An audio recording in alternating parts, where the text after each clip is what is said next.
Hello everyone, मैं हूं किरण शाहपुरी और ये है आप लोगों के लिए कमिंग वीक का साप्ताहिक राशिफल। ये 1 मार्च से लेकर 7 मार्च तक की आपकी टैरो रीडिंग्स हैं और टैरो प्रेडिक्शंस हैं। और सबसे पहले, अगर अभी तक आपने इस चैनल को नहीं सब्सक्राइब किया तो प्लीज़ लाइक, शेयर और सब्सक्राइब करें। इसके साथ साथ अगर आप डेली टैरो रीडिंग में इंटरेस्टेड हैं तो आप मेरा इंस्टा पेज भी विज़िट कर सकते हैं और इस रीडिंग को आप किसी भी साइन के हिसाब से देख सकते हैं। Sun sign, moon sign, ascendant. In fact मैं कहूँगी कि जिस साइन के साथ आप सबसे ज़्यादा कनेक्टेड फील करते हैं या जिस साइन के हिसाब से आप अभी तक अपनी रीडिंग्स को देखते आए हैं, आप उसी साइन को फॉलो करें। लेकिन अगर आप कंफ्यूज हो रहे हैं, आपको नहीं समझ में आ रहा है, तो आप सन साइन को फॉलो कर सकते हैं। अगर आपको नहीं पता कि आपका सन साइन क्या है तो आपने गूगल में सिंपली अपना date and month of birth type करना है, साथ में सन साइन लिखेंगे, उसमें आ जाएगा कि क्या आपका सन साइन है। आप उस साइन के हिसाब से अपनी रीडिंग को देख सकते हैं।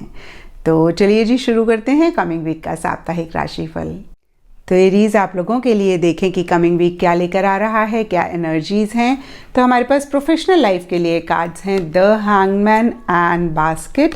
पर्सनल लाइफ के लिए कार्ड्स हैं आइसोलेशन एंड ब्रोकन ब्रिज।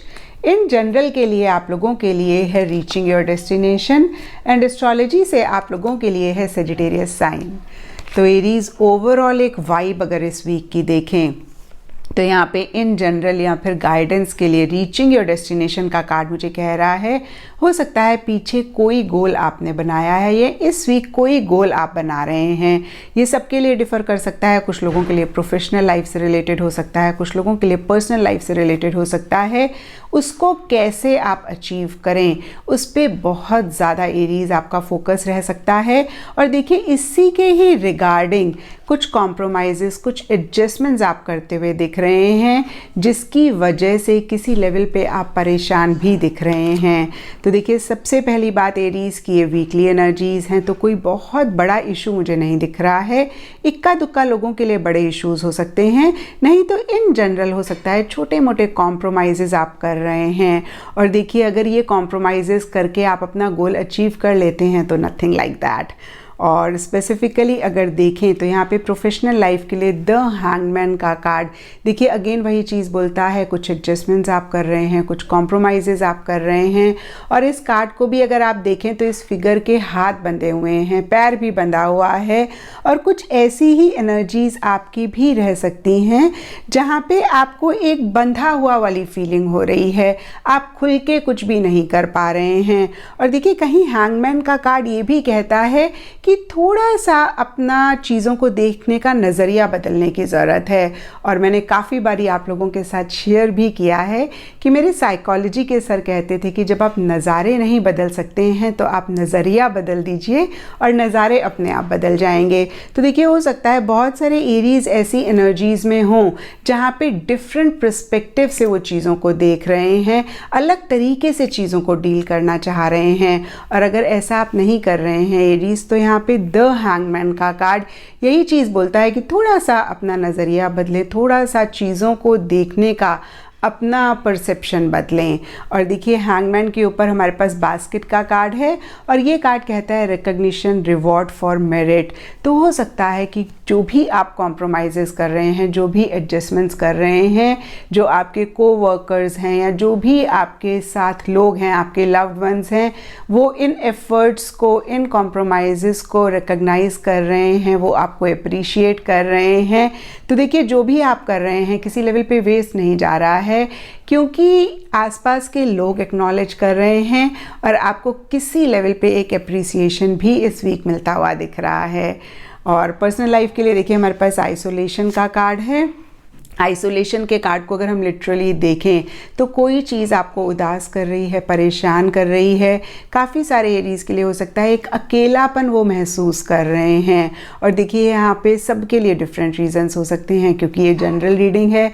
कुछ लोगों के लिए हो सकता है कि जैसे आपने ये वीक प्लान किया था वैसे नहीं जा रहा है, और जो लोग लव रिलेशनशिप से रिलेटेड देख रहे हैं, नहीं तो इन जनरल भी हो सकता है जो भी आपके क्लोज वंस हैं, लव्ड वंस हैं, उनकी कोई बात आपको हर्ट कर रही है।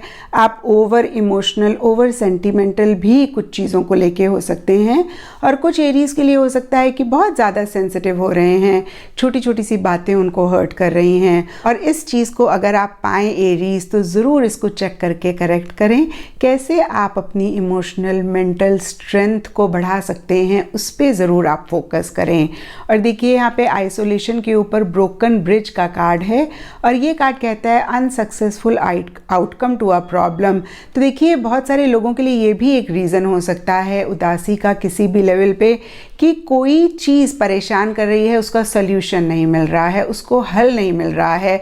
आपको ऐसा लग रहा है कि भाई अब करें क्या, क्योंकि प्रॉब्लम है वो तो बात एक अलग है, किसी लेवल पे परेशान कर रही है, लेकिन जब हल ही नहीं मिल रहा तो कहीं वो और ज़्यादा हमें थोड़ा सा उदास करती है, और वही एनर्जीज़ आपकी रह सकती हैं।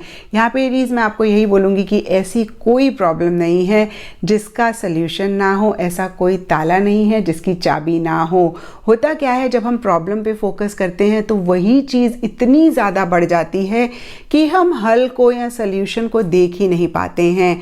तो अगेन देखिए, अगर हम इस पॉइंट ऑफ व्यू से भी देखें तो यहाँ पे भी आपको थोड़ा सा अपना नज़रिया, थोड़ा सा अपना पर्सपेक्टिव बदलने की ज़रूरत है। और अगर ऐसा आप करते हैं एरीज़, तो ज़रूर आप बेटर फील करेंगे। और देखिए इन जनरल की एनर्जीज़ के लिए अगर हम देखें रीचिंग योर डेस्टिनेशन के कार्ड को, तो ज़रूर आप अपनी डेस्टिनेशन को भी अचीव करेंगे। और एस्ट्रोलॉजी से हमारे पास सेजिटेरियस राशि का कार्ड है।